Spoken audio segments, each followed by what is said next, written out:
author, columnist, managing editor of LibertyNation.com, podcast host and conservative policy advocate. We dismiss history at our peril. Liberty Nation Radio with Mark Angelides. Hello and welcome to Liberty Nation Radio, heard coast to coast on the Radio America Network. I'm your host, Mark Angelides. On today's special pre-election edition, we're going to cover the full table on everything you need to know about the 2024 election. It's going to be quite the show. And remember, this show is proudly sponsored by LibertyNation.com, where you can access podcasts, breaking news, analysis, and a range of biting and brilliant shows to whet your appetite for freedom and your fondness for the great American Constitution. The election is here. What's going to happen? What has been happening? What's the feel of the campaigns? What will be the big surprises as we come into Election Day? We're very fortunate to have with us longtime host of this here radio show and Liberty Nation's senior political analyst, Mr. Tim Donagh, to run the entire gamut. Thanks for being here, Tim. Always a pleasure, Mark.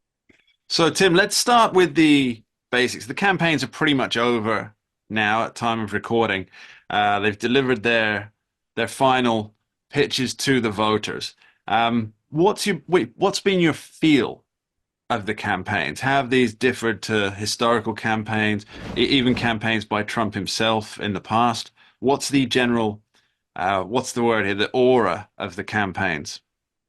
Well, I'd say with Donald Trump, he had designed his whole campaign around running against Joe Biden. And when Biden pulled out in July, Trump had a tough time sort of figuring out how to attack Kamala Harris, who represents the same administration, but is a different person, brings a different vibe, and at least looks like she's not in cognitive decline. So he had to make a big adjustment, and it took him a while, especially considering that Kamala Harris had a whole bump of good news for her. First, she gets handed the nomination by party elites, party bigwigs. Then she gets, the Democratic National Convention where she made a pretty good speech and had all this what I call manufactured joy and vibes that carried on in between. She had her selection of the vice president. At that point, it almost didn't matter who, but it gave her another publicity bump, which elite media, of course, hyped up tremendously. And then she had the debate with Donald Trump in early September, in which she performed admirably. He wasn't sure, I think, how to attack her until the last several weeks, when he finally got his sea legs in terms of how his message in trying to defeat Kamala would compare to his message with Joe Biden. And while the message is somewhat similar, he's exploited the fact that Joe Biden was at least a known quantity and Kamala Harris isn't. He's tried to pin her down on things. He's demanded that she make herself accountable and at least available, and she hasn't done that. However, going to the other side with Kamala Harris, she sort of was riding on a wave of vibes and good feelings, and the first woman president, the first Black woman president, the prospect of that. And when she was putting out positive vibes, she was ahead in the national polling and ahead in a lot of the swing state polling. But when she started turning to a dystopian vision of America, if Donald Trump is elected, calling him a fascist, if she even could define that term, but she went along with it. Once she started down the road of dystopia, her numbers froze and then started to drop. Not precipitously, but more than enough for Donald Trump to take an actual lead in national polling, which is an ominous sign for her. They have decided, ironically, the Harris campaign has decided that the only way to win this race is to scare people off of Donald Trump. Sound familiar? Yeah. Hillary Clinton tried to do that in 2016, and it obviously didn't work. Calling half of Trump supporters deplorable and irredeemable is the equivalent of calling Trump a fascist, because what you're implying is that people that vote for him are either fascists themselves or have a soft spot for authoritarians. And that's no way to close a campaign, in my humble opinion. I think you're absolutely right there, Tim. And to carry on that point, I'm not easily shocked by politics, Tim, as I swim in those waters. But when I think it was MSNBC started showing footage of Trump's rally at Madison Square Garden and then interspersing it with footage of a Nazi rally that was held there in 1939. I mean, what are you saying about those people?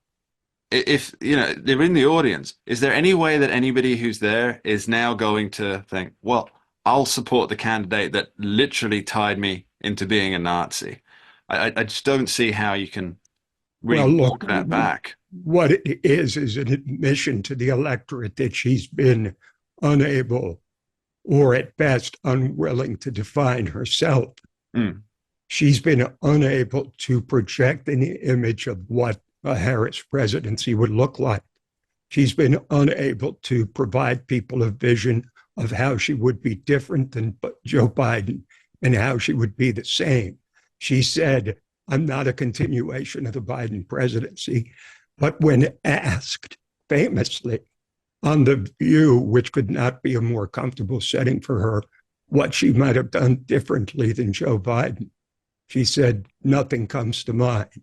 And I was in on all the decisions. Well, who would have figured that a soundbite from The View would turn out to be the fodder for an entire Trump ad campaign, which basically says if you elect Kamala Harris, you're going to get the same thing we've had the last 4 years, the inflation, the staggering economy, an overrun border, out of control crime, soaring prices at the grocery store, and everything else, from fast food to gas to groceries, everything's more expensive. And it's hard to overcome that because people are reminded of it every single time they spend money. Yes, it was actually I felt it was really because Kamala Harris, she's nothing if not a consummate politician. You know, she speaks in the sound bites. She tries never to go too far away from the scripted remarks, to her detriment, in my opinion. But it was really a terrible idea of hers to fall into that trap, because you had Donald Trump and his campaign surrogate saying, this is just a continuation of Joe Biden. It's just going to be exactly the same. This is what she's offering you. And what she should have done is differentiated herself. But instead, out of either a lack of thinking, a loyalty to Joe Biden that she has not displayed beforehand, or just getting caught out in the moment, she said, no, there's not a thing that I would do differently. And that really defined Donald Trump's campaign, because it was quite amorphous, quite nebulous, his accusations prior to that, saying it's going to be the same. And then she goes on The View, which, let's be fair, people on the right don't watch it. People on the left tune into it, a significant number. And she goes and she just agrees with the accusation that Donald Trump's been making. And how do you walk that back? I mean, it seems to me that there are so many missteps in her campaign from, as you pointed out earlier, she started with this joy and good vibes thing, and she was doing very, very well in the polls. A lot of that was because of the various events that give her the bumps. But then she switched to demagogues, fascism, and dystopia, and we've seen it in the polls ever since. She's been not gaining any ground. Donald Trump has been gaining ground, and now at time of recording, he's got a national lead over Kamala Harris. Now, we're going to talk about those polls after this short break. Don't go anywhere. We dismiss history at our peril. Liberty Nation Radio with Mark Angelides. And we're back on Liberty Nation Radio, heard coast to coast on the Radio America Network. I remain your host, Mark Angelides, and we continue to be joined by a longtime host of this here radio show, Tim Donner. Now, earlier in the show, we were talking about the field and the fury of the two presidential campaigns. Now, Tim, I want to dig a little bit into the polls. As time of recording, we're just a few days out from Election Day. What's your take on the current polling? Well, it all revolves around what I call the 3 point question. And what I mean is that in 2016 and in 2020, the pollsters undercounted Trump by 3%. Mm. So, to put it more precisely, in 2016, Hillary Clinton in the Real Clear Politics average had a 6 point lead over Trump. She won by 3. In 2020, Joe Biden had a 7 point lead over Trump and he won by 4, which means that anybody looking at this and seeing that Donald Trump has now edged ahead in the popular vote should look at it and say, well, it's over.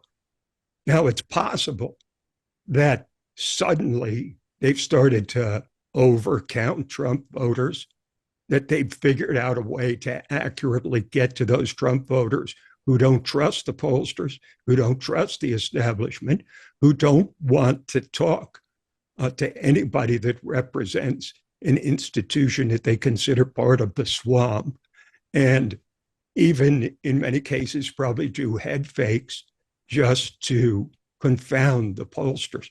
Any combination of those things might have accounted for the 3 point swing from the polling average to the actual final result, which means if you look at the national polls now, if that same thing happens, Donald Trump would win the popular vote by 3%. If he wins the popular vote by 3%, he wins in a landslide. Or what Kellyanne Conway, perhaps the best political analyst we have these days, has called a narrow landslide. And what she means by that is that he could win all of these swing states by a point or two, but he would win all of them. And even though his margins wouldn't be huge like the traditional landslides we saw with Ronald Reagan and even with Richard Nixon in 1972, George H.W. Bush in 1988, he would have, at the very least, a decisive victory that could extend beyond the so-called blue wall of Pennsylvania, Michigan, and Wisconsin, plus the other swing states, Arizona, North Carolina, Georgia, and Nevada, or Nevada, as they like to call it. I don't like to inflame people in Las Vegas. So Myron LaFleur will be after you. You don't want him on your, no, you don't want him on the others. Wait a minute, do you want him on your side or do you want him on the other side? You always want Lucky Luciano and Myron LaFleur on your side. That's the risk. But I think the polling comes down to this, and I think that Lisa Donner did a great job with her article saying that the pollsters are wimping out. If you look through the polls going back months, very few of them have the race tied, exactly tied in the national popular vote. However, I think it's 5 of the last 7 or 4 of the last 5 polls show a flat-footed tie in the national popular vote. And I think that the pollsters are covering themselves this year because they were so wrong in 2016, and they came very close to being dead wrong in 2020. And they were overcounting the importance of the national popular vote and understating the importance of the swing states, the states where the election will actually be decided. But I'd say there's no question, Trump may stall at this point, but only if Harris also stalls and things are baked in the way they are now. But as it is, he's up a point on average across the 7 swing states. So it's hard for me to see where Kamala Harris can make an impact unless Trump beats himself, which is always possible, or that Kamala Harris suddenly has some brilliant change of strategy where she goes away from scaring the bejesus out of the American people about Trump and offers a coherent vision of her own presidency that would stand in stark contrast to what Trump would offer. Seeing as her final argument was on the Oval, reminiscent of Donald Trump on the January 6th rally, there's a certain there's an intended connection there that she wants to say that Yes, of a bad course. thing And happened here and a good thing's happening here. So she's really just playing into the same rhetoric that, as you the pointed thing is, out, has ditched her polling. if you read both the left and the right, which I do, Mm. you will notice that several Democrats are wary at best or panicked at worst about this strategy of treating Trump as Satan or Hitler, take your choice. This is a very dangerous game. And I think, to be honest with you, without seeing the results on Election Day, which is coming up shortly, I actually think this is going to hurt her campaign. I don't think it's even a neutral, but she locked herself in to this strategy by picking the ellipse to make her final message of the campaign dark and dystopian, as opposed to the Trump rally at Madison Square Garden, which a comedian's cruel and sick jokes aside, which I don't think anybody's going to vote on, was really a love fest. It was showing off to the country how diverse his support base can be. Everybody from Robert F. Kennedy to Vivek Ramaswamy, from the various people, including Melania Trump, who sang the praises of Donald Trump. It was an impressive coalition of people from various walks of life and various ideologies, I might add, some of which are actually in conflict with each other, which would become an issue if Trump is elected again.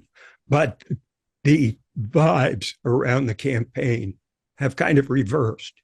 It used to be that Trump was flailing away trying to figure out how to attack Harris, and Harris was joyous and feeling it, so to speak. Now, the sense is, as I wrote in LibertyNation.com, that Trump and the GOP are feeling it, and Kamala Harris is trying to figure out some way to break through, because all the clever sound bites and the prepared speeches and the friendly interviews have not done the trick.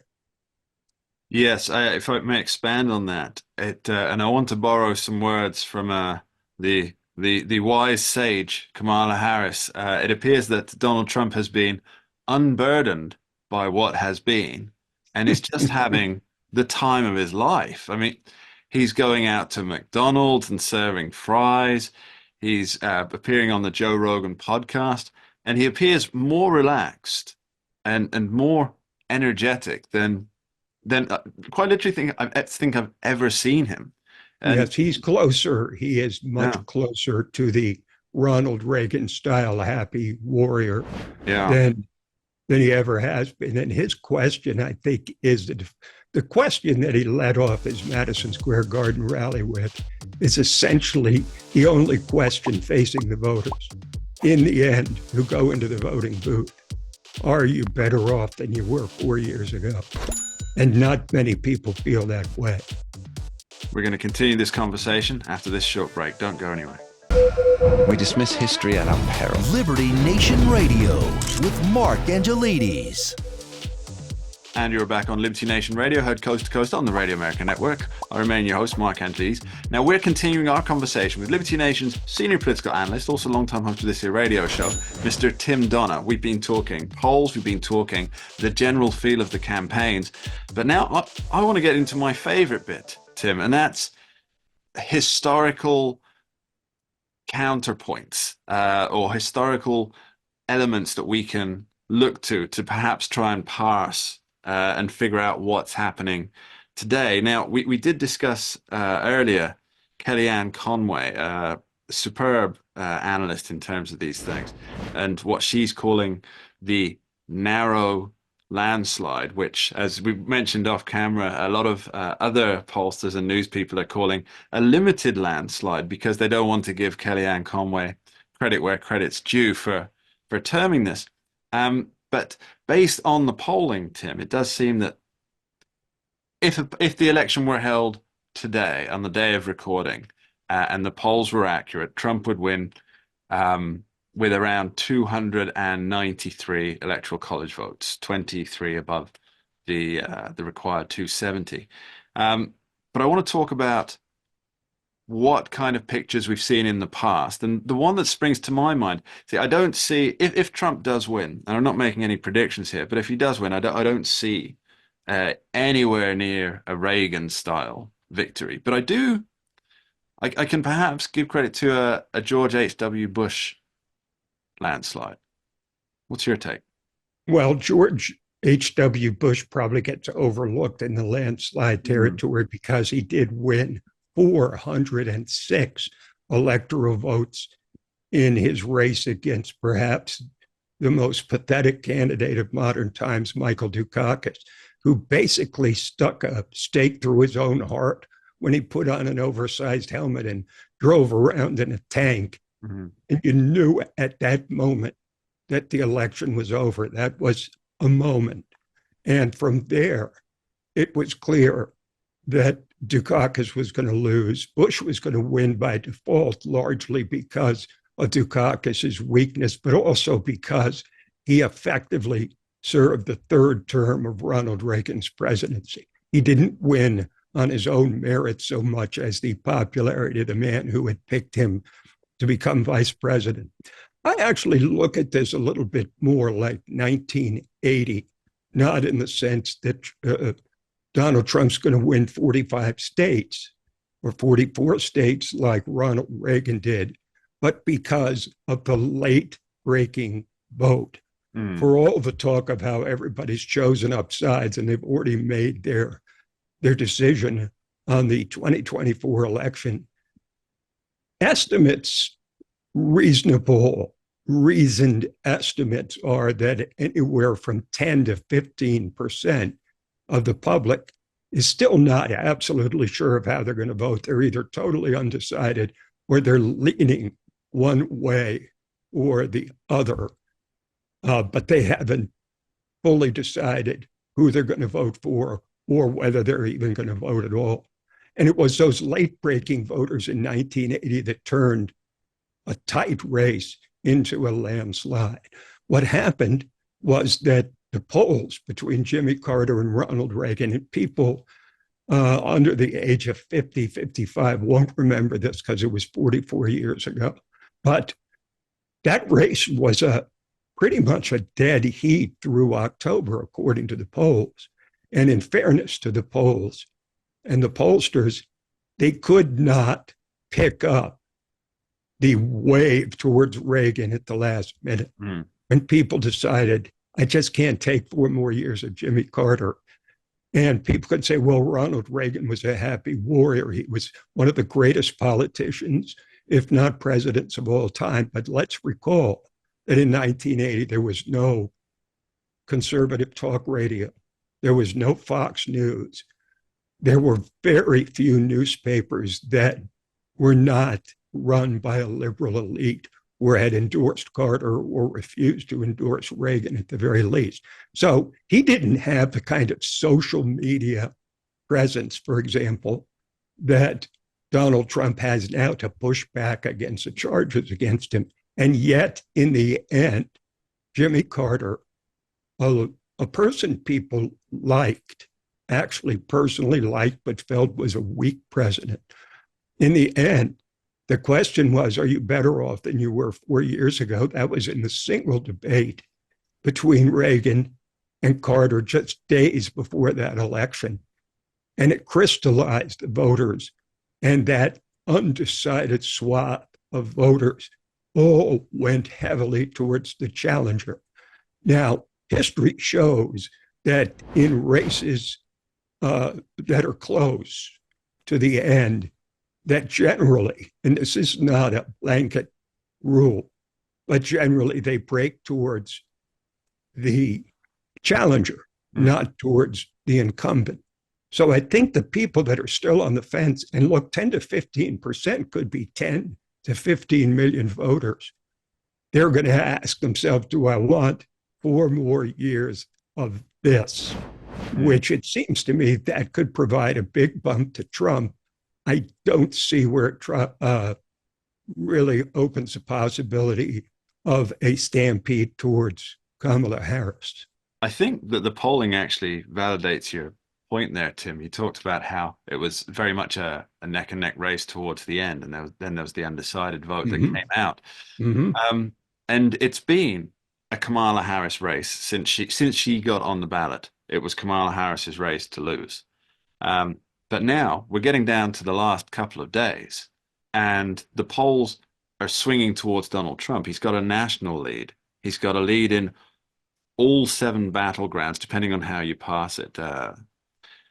And the momentum for this upswing for Donald Trump is quite heavy, especially on the betting markets. The betting markets are 63%, I believe, at the time of recording in favor of Donald Trump win, and 30 something percent in favor of a Kamala Harris one. That when you say it's 60 something, people tend to think, well, that's only like 10 to 13% more betting, but it's not. It's the division between the two. That's a Right. big division. And It's a so gulf at this point. it really is. And so what you have is you've got this late breaking swing. So where is that coming from? Because at time of recording, almost 50 million early votes mixed between ballots returned or early in-person voting have been cast. And yet the polls are still swinging towards Donald Trump. So that makes me think that you might be onto something with that undecided late breaking vote, Tim. There's another election I want to bring to mind, and that is the Dewey and Truman election of 1948. Tell me if I'm wrong on that, 48? Well, believe it or not, I wasn't alive then.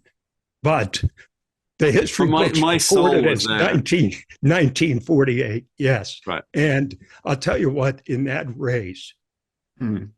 the 50 national reporters who covered the Truman Dewey race were so convinced that Thomas Dewey, then the governor of New York, was going to win that they didn't even bother to cover the last couple of weeks of the campaign. Hmm. It was every single prognosticator and pollster were predicting not just a Dewey victory, but a decisive Dewey victory. And in fact, Harry Truman won decisively. You see the old famous Chicago headline saying Dewey beats Truman, with Truman gleefully holding that up to show how wrong they were. And I think that was the beginning Hmm. of the question of how accurate are polls? How much can we trust them? How trustworthy are they? Yeah, the thing that really stands out to me that was the very start of what they call the whistle stop tours, wasn't it? And it was quite literally, it was Harry Truman on the back of a train with the whistle going to tell people to come to the station and listen. I think it was the most brilliant campaign Mm. strategy until Donald Trump went to McDonald's. That's a bit of an exaggeration, but the whistle stop Mm. was absolutely brilliant because it showed that he connected directly to real people in small towns and large. And it was so efficient because he didn't have to get off the train, get set up in a hotel, make a bunch of speeches to big wigs. He just connected with ordinary folk in one town after another. And once again, like in 1980, the polls couldn't pick that up. Mm. And it's hard to pick up a late breaking vibe or a late breaking stampede to one candidate or the other, in fairness to pollsters. Absolutely right.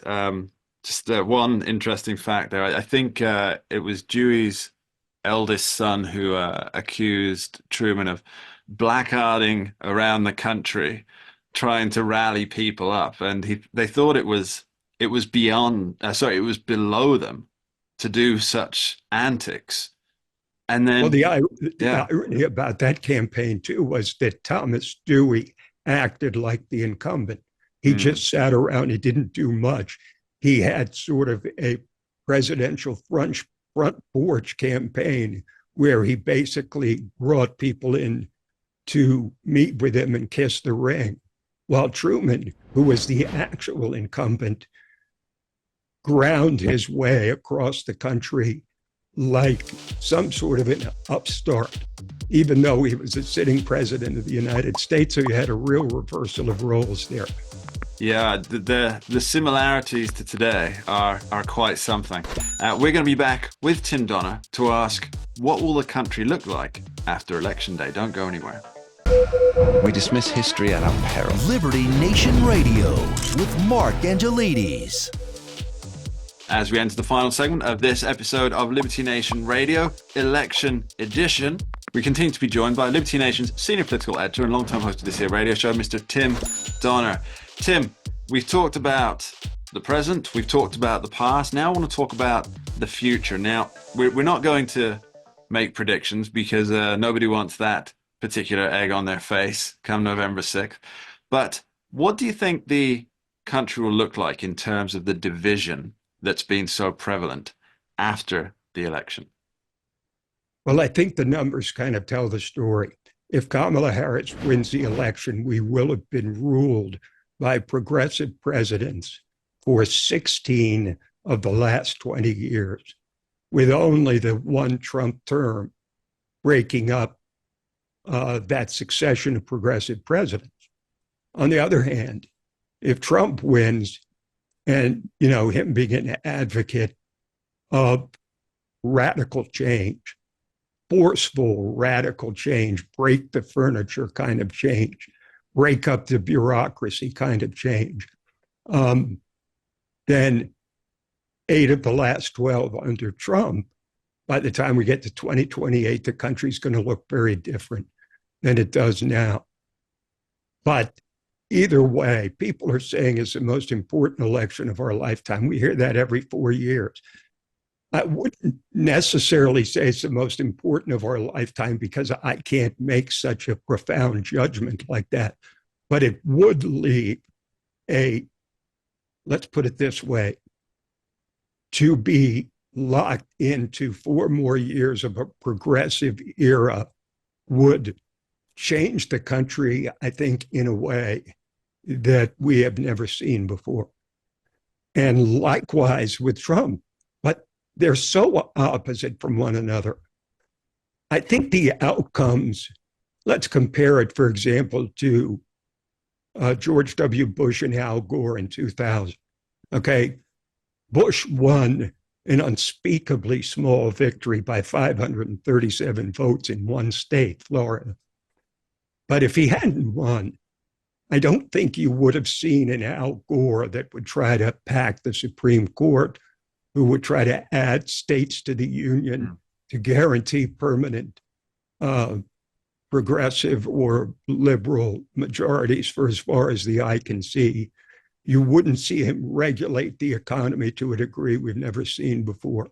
And even you look at Barack Obama, a lot of people on the left were disappointed that he didn't govern in a more progressive way. He understood political reality. He deported more people, I think, even than Donald Trump, who had crossed the border illegally. But this time, we can see from Biden, and we can see, especially from Harris, Biden adjusted to progressivism because that was the current prevailing wind in the Democratic Party, whereas Kamala Harris, I think everybody believes, is a true believer in progressivism. And Donald Trump is a true believer in the MAGA agenda.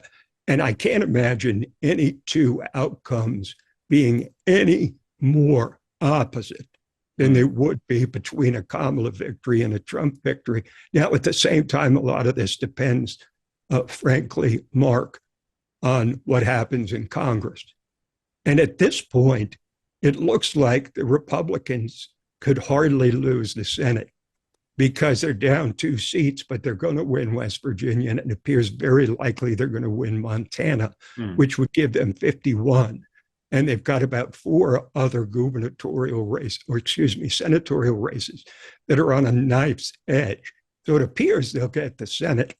I think the Democrats are far more optimistic about getting the House, but down ballot ticket splitting, so to speak, has become increasingly rare in the most divided society we've had in who knows how long. Some people say since the Civil War.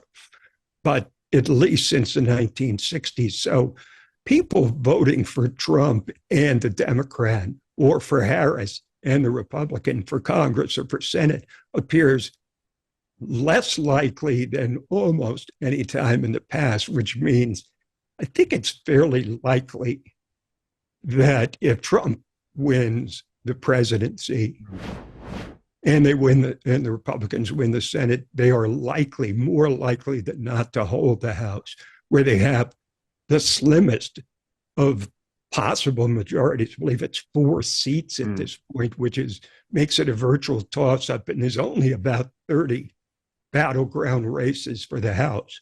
So if Trump governs with a divided Congress or an all-Democratic Congress, that will stall his agenda, and he'll be limited mostly to executive actions. Likewise, in reverse, with Kamala Harris presiding over a split Congress or a Republican-run House and Senate.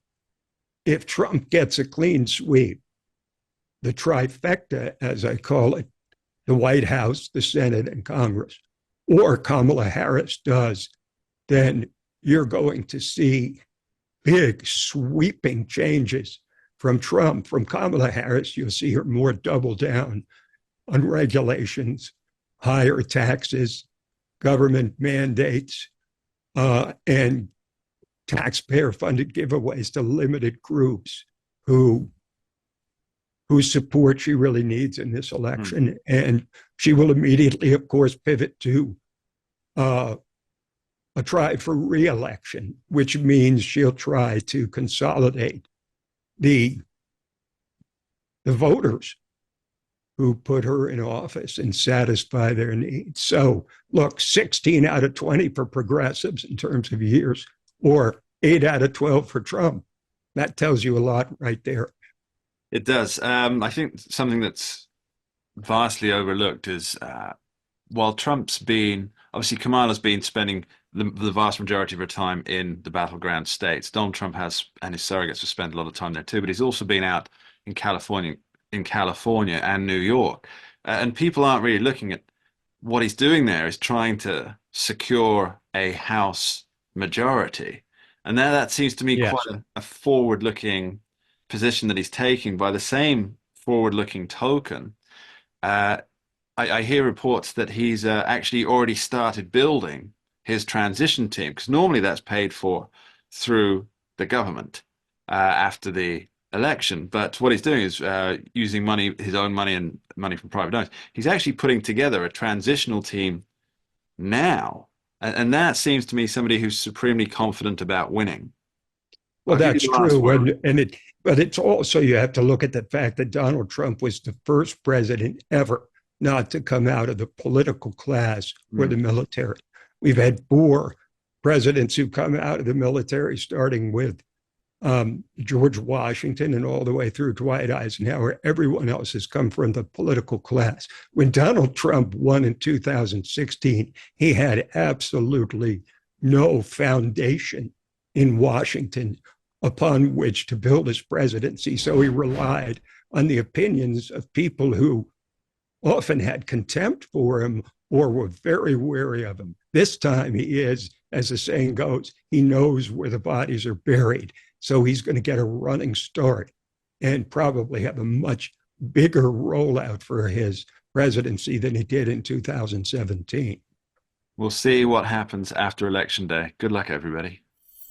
And that's all we have time for on this week's edition of Liberty Nation Radio, heard coast to coast on the Radio America Network. I've been your host, Mark Angelides. I'd like to take a moment to thank our special guest today, Mr. Tim Donner, and of course, thank you, the audience at home, for taking the time to tune in and join us each and every week. Remember, Liberty Nation does not endorse candidates, campaigns, or legislation, and this presentation is no endorsement. Thanks for being here. We dismiss history at our peril. Liberty Nation Radio with Mark Angelides.